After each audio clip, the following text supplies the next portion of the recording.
Most of us know creating a resume can be a very time consuming task. It will take us hours to identify a good template, what font to write, whether you should put a profile pic or not, what all information you should add, and all this kind of stuff.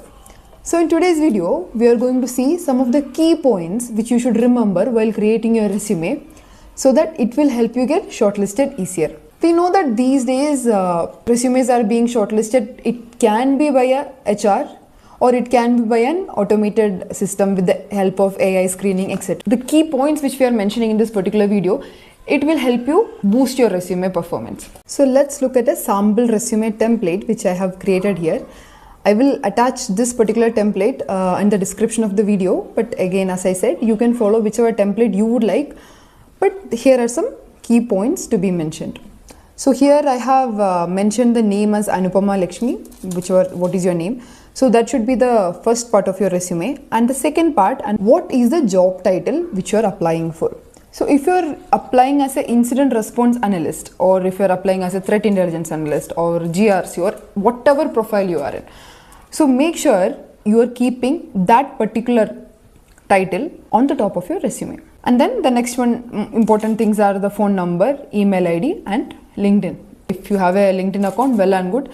It will help the recruiter verify more about your details, or if you have a GitHub profile, if you're a developer with a GitHub profile, add that. So this is the first part of your resume where you're mentioning about your name, the job title, your phone number, your email ID and the LinkedIn profile.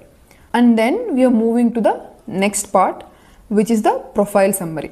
See, what is the point of a profile summary? It is just to say that whatever position you are applying for, I am suitable for that particular position. That is something which you're proving with your resume here, right?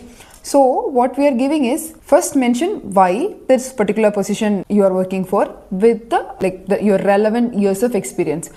Make sure to put the years of experience. I've seen multiple resume where they have written a lot of jibber jabber and there is no, you can't pick out the information. Nobody is going to sit and read your entire resume to understand what all things are put within the resume. Nobody have time for that. You know that even if you are getting a resume like that, you won't look through each and every point of it. You'll just go through it first, and if it is impressive, then you will go through the minute details of it, right? So here also same way, always mention your years of experience in the starting of the profile summary itself. And then you can say whatever you are detecting and defending and whatever things are applicable there. So how you will add value to that particular company by applying to that position. So that is a point which you should note while giving a profile summary. And next comes the most important part of a resume, which is your skills. I will tell you always to put the skill set on the top of the resume, and I usually write it as a bullet point. Maybe you can put 3 bullet point like this, like a table, or you can put like this kind of spacing, etc.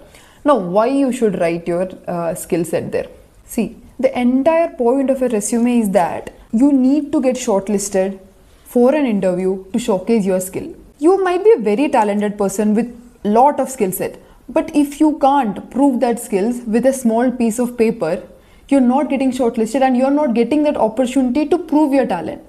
So here comes the most important part where you are mentioning all the skill set in bolded letters, so that if it is an AI or if it is a human manager who is looking to your resume can see clearly these are your particular skill set, right? When you're writing this thing, always check the job description which you're applying for. So whatever name is given in the particular job description, maybe the same thing can have multiple names, right? So the same skill set can be kind of, maybe what you can say, in one place it will be known as a cyber defense engineer or cyber defense analyst, or it can be a incident response analyst, so on. So always check what is the key points which is mentioned in the job description and keep that exact key points and keywords into the skill set here. You can use the help of any AI tool. Just copy paste the job description into the AI tool and ask them to give the exact keywords so that you can put it in your skill set in your resume. So this is the most important part, and then comes our experience. So while writing your experience, again you can put whatever company you are currently working in and maybe the position here. So I have not written the position right now. So whatever is the position you are right now working for and the time period of your experience.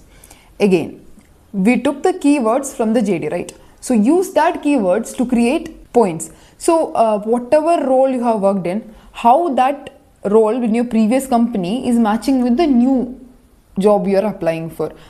So mix and match and make sure that the keywords are still highlighted in the experience of your profile. Again, you can take help of the any AI tool which you would prefer and ask them to give your original set of experience and ask the tool to match it with the keywords and maybe rearrange the words a little bit here and there. And also, if you can give it like a short heading with an explanation or highlight certain parts which you think it is priority in bold letters, and that is the experience section. So if you have too many years of experience, don't add everything in it.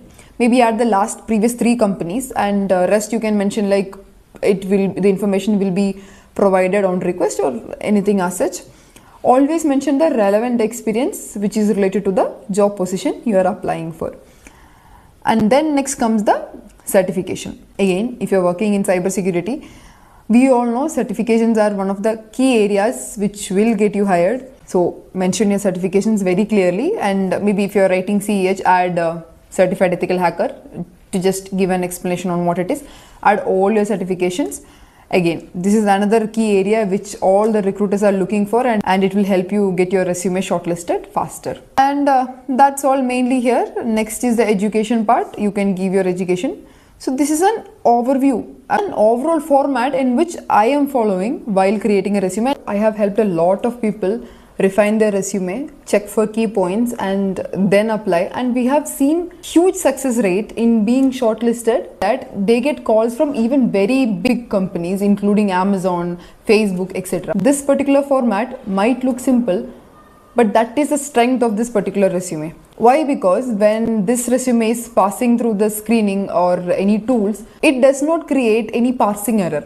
So what happens is it will parse through all the information available. It's a scanning tool, it needs to pass through. So when you put too much of tables, too much of information which is not in simple text, it might not interpret it correctly. Always keep your resume simple and powerful. So if you have watched till the end of the video, I hope this video was very clear for you and the points was understandable.